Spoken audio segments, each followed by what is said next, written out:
Big breaking news. కరీంనగర్లో అవినీతి నిరోధక శాఖ అధికారులు సోదాలు నిర్వహించారు.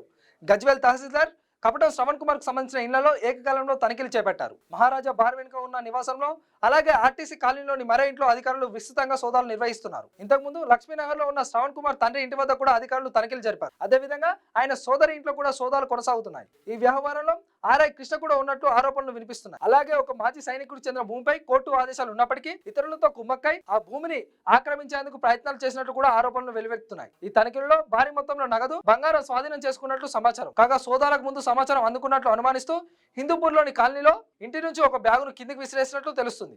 ఆ బ్యాగులో కూడా పెద్ద మొత్తంలో నగదు ఉన్నట్లు సమాచారం. ప్రస్తుతం ఏసీబీ అధికారులు స్వాధీనం చేసుకున్న నగదు, బంగారం విలువలను లెక్కిస్తున్నారు. ఘటనపై పూర్తి వివరాలు మా ప్రతినిధి మధు అందిస్తారు. నేను మీ మధు యాదవ్, క్యూరో జర్నలిస్ట్.